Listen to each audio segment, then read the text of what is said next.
Hai, selamat datang di podcast kami PAS Podcast Akhir Sekolah. Sekarang marilah kita sambut tamu berkita yang sangat luar biasa yaitu Mas Evan. Mari Mas Evan silahkan masuk. Oh ya, halo Mas Risto. Halo juga. Kali ini saya ditemani oleh teman saya yaitu Mas Rafael. Halo Mas Rafael, bagaimana kabarnya? Halo Mas Risto, kabar saya baik. Bagaimana kabar Mas? Baik juga, terima kasih. Ya, jadi kali ini kita akan membahas tentang drifting yang lagi heboh di akhir-akhir ini di media, terutama media Indonesia. Pertama-tama saya akan bertanya tentang drifting sendiri nih. Sebenarnya drifting itu apa sih Mas Evan? Akhir-akhir ini ramai banget ya yang membahas tentang drifting. Nah, oke Mas Risto, tadi pertanyaannya bagus banget ya. Sebenarnya apa sih itu drifting? Nah, drifting itu sebenarnya ada sejarah panjangnya sendiri. Nah, tapi kalau di sini tuh drifting biasanya berhubungan sama jual beli barang bekas. Wajar tuh ya? Enggak kan? Nah, biasanya yang suka drifting itu misalnya remaja-remaja gitu. Nah, di sini ada yang suka drifting nih. Wah, itu bukan aku ya. Kalau aku nggak suka drifting, yang suka drifting itu Mas Rafael ini yang suka drifting. Nah, lanjut sama yang tadi ya, Mas. Jadi drifting itu sebenarnya ada sejarahnya sendiri. Apalagi udah kayaknya lumayan panjang nih kalau dijelasin. Nah, jadi saya jelasin secara singkat ya. Nah, sebenarnya drifting itu dimulai pas tahun 1800-an, pas terjadi revolusi industri. Dimana pas itu baju-baju itu produksinya meningkat besar sampai orang-orang di sana itu mengira kalau pakaian itu cuma sekali pakai terus ya dibuang aja. Makanya pakaian bekas di sana itu meningkat secara drastis. Nah, awalnya terus pada tahun 1920-an di Amerika terjadi krisis besar-besaran gara-gara perang. Nah, warga Amerika itu terdampak ekonominya gara-gara perang itu. Nah, warganya di sana itu udah mulai kesulitan buat beli barang-barang, apalagi kan pakaian yang harganya itu mahal tuh. Makanya Amerika itu masyarakatnya itu di sana mulai beli barang-barang bekas yang kayak murah gitu ya? Ya, kayak pakaian bekas, celana bekas itu. Dan itu berkembang kelamaan dan ya, jadilah drifting yang kita kenal saat ini, Mas. Wah, jadi lumayan panjang juga ya sejarahnya. Tapi itu kan di luar negeri tuh. Kok bisa sampai tadi di Indonesia sih? Nah, Mas Kristo. Jadi awal mulanya drifting itu di Indonesia itu sebenarnya dimulai pada tahun 1990-an nih. Pada saat itu kota Bandung yang jadi kota fashion lah intinya. Itu drifting itu mulanya ada di sana. Soalnya di kota Bandung itu banyak pakaian-pakaian yang keren lah. Kayak pakaian yang identik sama musik, main skateboard dan lain-lain yang pokoknya keren banget. Nah, karena di sana itu keren-keren, makanya masyarakat itu banyak beli dari sana. Apalagi itu kan barangnya impor tuh. Selain karena barangnya itu bagus, itu harganya juga murah, makanya digemari masyarakat. Nah, terus adalah yang orang yang mengucapkan opini bahwa drifting itu bisa istilahnya mengurangi sampah pakaian bekas gitu Mas, karena masyarakat itu pada beli pakaian bekas untuk mengurangi sampah pakaian. Lalu ya istilah drifting itu di Indonesia ya begitulah awal mulanya Mas. Tadi disebutkan bahwa drifting ini bisa membawa hal positif, yaitu mengurangi sampah pakaian. Sama hal ini juga berkembang pesat hingga banyak yang jualan drifting ya. Tapi kegiatan ini dilarang oleh pemerintah. Kenapa ya? Soalnya nih Mas, drifting di zaman sekarang itu kan pada impor-impor tuh, yang mana kalau banyak impor jelas akan melakukan defisit negara. Nah, apalagi kalau masyarakat itu pada hobi banget beli barang bekas itu. Kan yang jadi industri tekstil Indonesia itu kan jadi nggak banyak berproduksinya Mas. Makanya itu dilarang sama Pak Jokowi.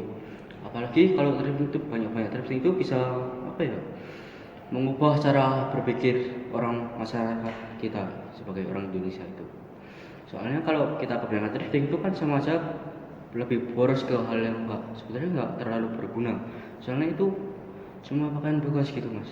Jadi drifting itu mungkin bisa menyebabkan sifat hedonisme pada manusia. Yaitu sifat apa ya? Sifat untuk memandang bahwa tujuan itu cuma untuk boros-boros dan memandang hal duniawi itu sebagai tujuan hidup Mas. Ini dilarang di peraturan pemerintah nggak ya? Oh iya, drifting ini juga dilarang di peraturan pemerintah, apalagi tepatnya di peraturan Menteri Perdagangan. Saya lupa tepatnya nomor berapa, tapi itu sudah dilarang mas di sana. Jadi sama ini thrifting itu tidak legal ya. Intinya thrifting itu mendorong sifat hedon kita sama menyebabkan pola pikir kita untuk boros ke hal-hal yang nggak penting. Ya gitu mas. Nah Mas Rafael kan suka thrifting juga tuh. Ngerasa nggak kalau hidup Mas Rafael ini berubah ke arah yang lebih menjadi pribadi yang lebih boros? Ya juga sih kalau di logika thrifting itu bikin boros ya, tapi tidak semua orang bisa terpengaruh dengan pola pikir seperti itu. Nah jadi Mas Rafael ini nggak kepengaruh sifat hedonisme nih? Saya tidak terpengaruh jelas. Saya tidak terlalu sering thrifting sehingga saya bisa terhindar. Saya lebih suka cari barang dalam negeri, itu juga bisa ningkatin perekonomian kita. Nah bagus itu mas pola pikirin mas Rafael itu. Selain karena thrifting itu, kalau sebenarnya thrifting itu nggak bagus nih, seperti yang mas Rafael bilang, apalagi thrifting itu tidak membantu perekonomian Indonesia. Nah sayangnya itu masyarakat Indonesia itu banyak yang terpengaruh ke hal begituan, makanya banyak banget orang-orang yang sifatnya jadi hedonisme atau pemborosan gitu loh mas. Dan saya juga lebih suka pola berpikirnya untuk membeli barang-barang pakaian dalam negeri yang juga bekas ya, yang baru dari perusahaan asli Indonesia. Jadinya kita itu juga bisa membantu perekonomian Indonesia kita lah mas. Ngomong-ngomong ya mengenai thrifting ini, kita kan jadi hedonisme ya. Ngomong-ngomong tentang hedonisme nih, aku pernah baca puisi yang bagus mengenai hedonisme. Judulnya Inikah Rindu Yang Tidak Berdaya, karyanya Pasi Padamale. Puisi ini buatan orang Indonesia asli. Saya bacakan biografinya ya. Kenalin dulu nih ya sama Pasi Padamali ini, pembuat pengarang puisinya. Pasi Padamali panggilannya Rahmat, sering juga dipanggil Pasi. Dia lahir di Aloleng pada tanggal 23 April tahun 1995. Pasi ini anak pertama dari 4 saudara. Jadi dia anak sulungnya dari 4 bersaudara ya. Itu dari pasangan suami istri Enos Padamali dan Suminah Hitingwati. Jadi langsung saja aku bacakan puisinya ya. Untuk dunia hedonis, karya Pasi Padamale. Apa yang akan kau untai untuk dunia? Adakah kau temui kesadaran jiwamu? Atau adakah kau berdaulat penuh kasih, melainkan sebagai kaum beragama? Kau ini bagaimana? Percuma saja percakapan singkat ceritamu, seulas ibadah di hari-harimu penuh renungan.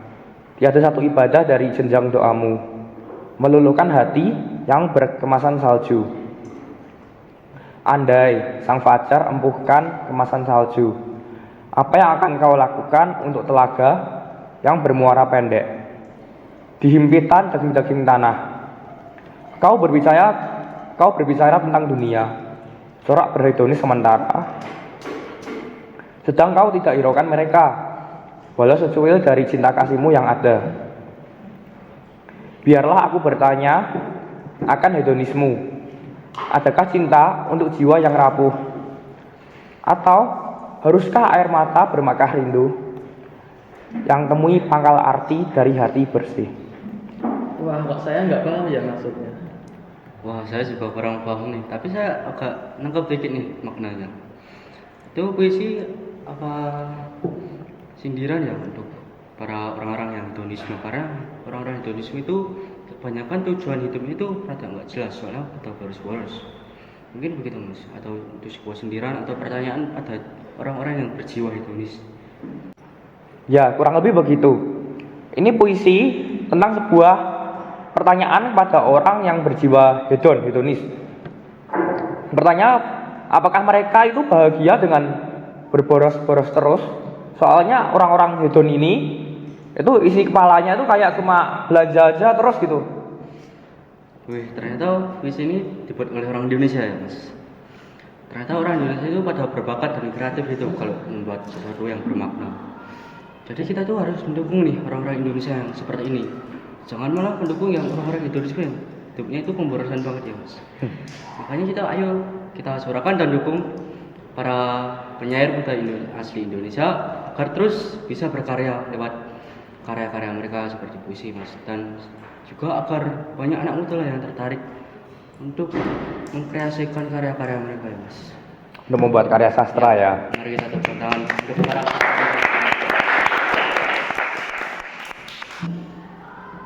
Ya, jadi begitu dulu pembahasan kita kali ini mengenai thrifting bersama Mas Evan dan Mas Rafael.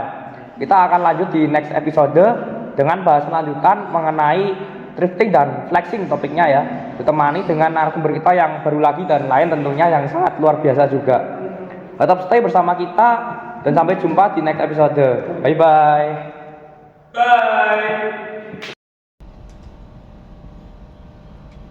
Halo pendengar sekalian, kembali lagi bersama saya Kristo di acara PAS, Podcast Akhir Sekolah. Sesuai janji saya pada episode kali ini, kita akan membahas lagi mengenai lanjutan thrifting yang sebelumnya kita telah bahas. Seperti yang kita tahu, kalau thrifting itu menyebabkan manusia menjadi pribadi yang lebih boros.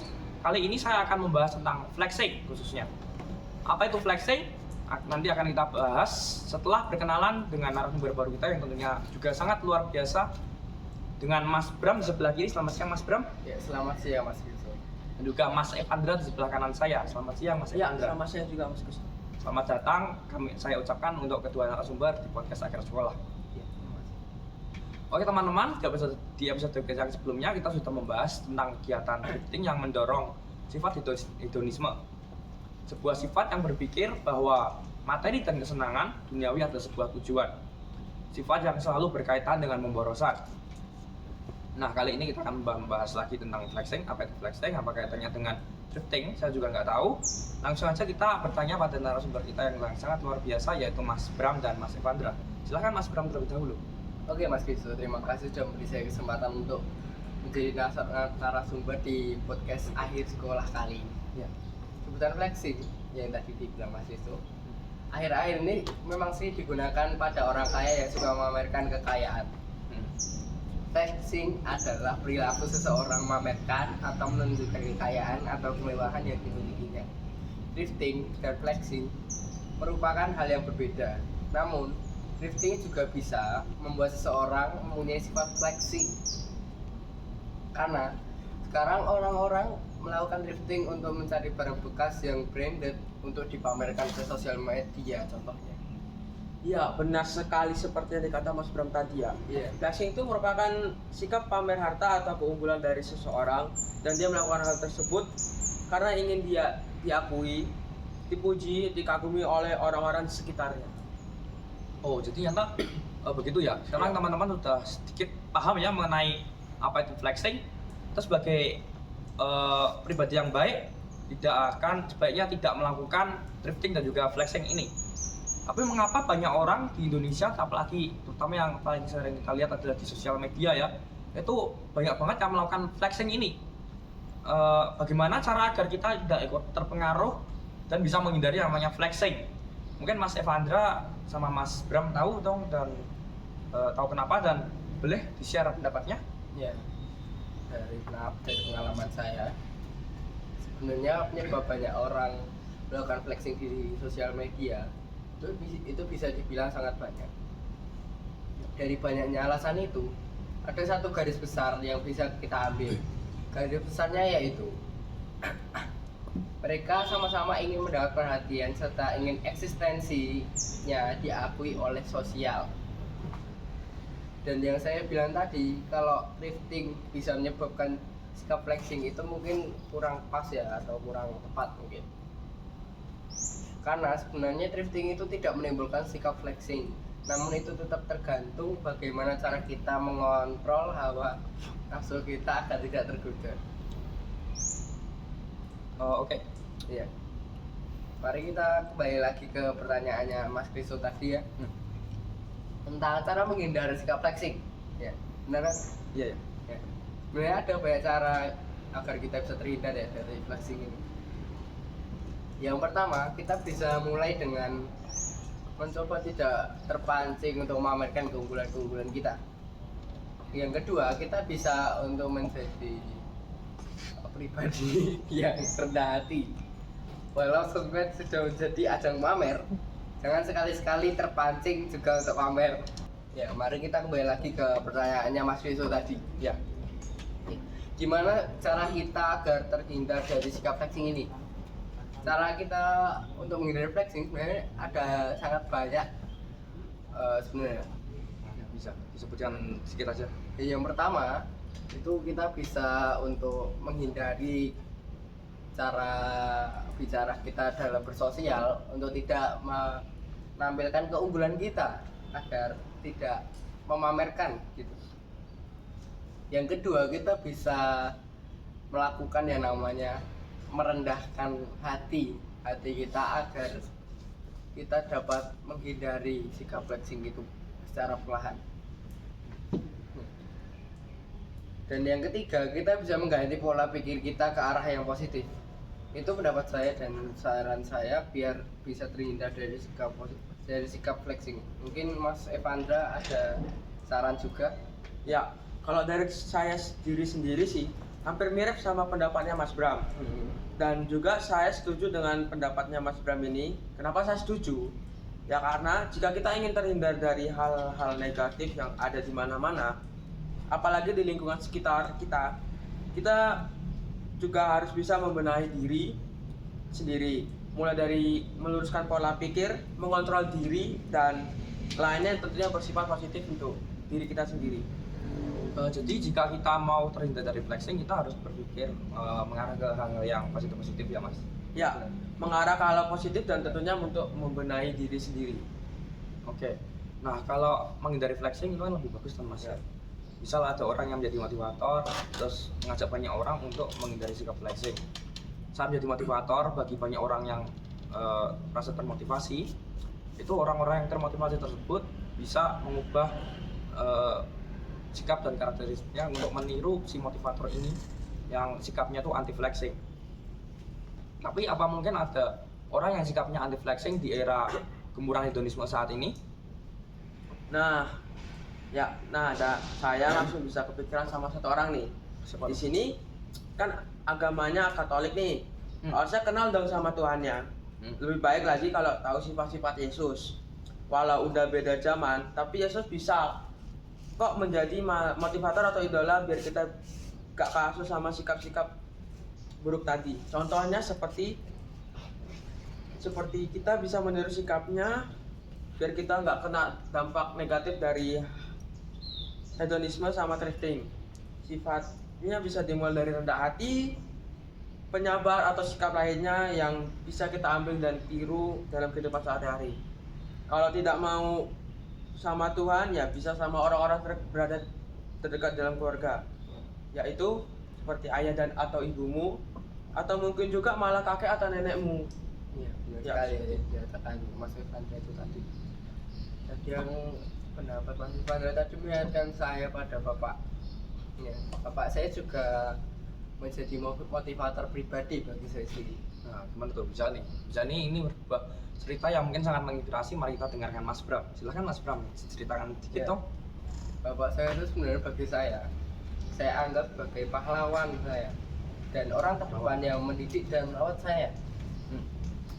Dia sering mengajari saya pembelajaran hidup yang saya anggap biasa, namun memiliki makna yang dalam.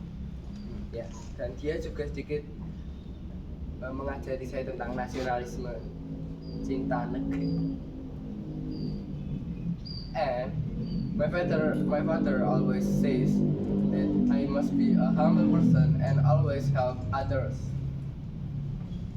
Beliau suka berkata padaku untuk tetap rendah hati dan selalu menyuruhku untuk selalu menolong orang lain. Aku tak tahu jika lambat laun ungkapan kata-katanya bisa mempunyai manfaat yang besar bagi saya sendiri. Dan mungkin saya tahu apa yang bapak saya rasakan saat melihat budaya luar yang jelas-jelas tidak normal, tapi normal di luar negeri. Contohnya LGBTQ. Itu kan dari luar negeri tuh yang jelas banget gak normal dan tidak bermoral di Indonesia. Makanya kita harus menyaring budaya luar dan mengusahakan mencintai produk dalam negeri saja. Wah, ternyata bapaknya Mas Bram ini sangat menginspirasi bagi kita semua ya. Oh, iya. Ini bisa jadi pelajaran hidup yang sangat besar manfaatnya. Ternyata orang yang dekat saja dengan kita bisa memberi pelajaran sangat berharga dalam kehidupan kita. Bener banget nih. Jadi orang terdekat memang harus menjadi contoh baik bagi kita pribadi. Saya juga berharap agar ceritanya bisa menjadi inspirasi bagi kita dan para pendengar sekalian yang mendengarkan podcast ini. Lanjut ke yang tadi nih. Berarti intinya flexing tuh nggak baik kan ya Mas? Gak baik banget toh mas. Kan flexing itu bisa bikin orang-orang jadi saling membenci pada orang yang melakukan flexing ini. Ya kan biasanya orang flexing itu tujuannya bikin dia dikagumi. Nah, hal itulah yang bisa menyebabkan orang-orang menjadi iri, habis itu debat di sosmed, dan akhirnya menimbulkan toksik dalam kehidupan sehari-hari kita ini. Iya. Wah bener juga ya Mas Bram dan Mas Evandra ini. Nggak salah kita mengundang mereka menjadi narasumber kita hari ini. Ya selepas dari itu semua, pembelajaran kita kali ini flexing itu nggak baik. Nah bener juga kata Mas Bram dan juga Mas Evandra yang telah menyampaikan mengenai flexing ini. Nggak salah kita mengundang kedua narasumber kita yang sangat hebat-hebat ini menjadi narasumber kita di podcast kali ini. Lepas dari itu semua, pembelajaran kita kali ini yaitu flexing itu nggak baik ya. Sekian dulu bahasan kita kali ini. Terima kasih sudah mendengarkan kami di acara PAS Podcast Akhir Sekolah. Terima kasih pada narasumber kita Mas Evandra dan juga Mas Bram. Semoga pembelajaran hari ini berguna bagi kita semua, termasuk juga pendengar kalian yang telah mendengarkan podcast ini. Ya Mas Rizzo, terima kasih. Terima kasih juga karena sudah mengundang kita ke podcast ini. Walau sedikit yang kami bahas, tapi pastinya ini sangat bermanfaat bagi kita semua. Jadi sekian dulu bahasan kita di PAS Podcast Akhir Sekolah ini. Nantikan pembahasan kita di podcast PAS Podcast Akhir Sekolah kita yang selanjutnya pastinya.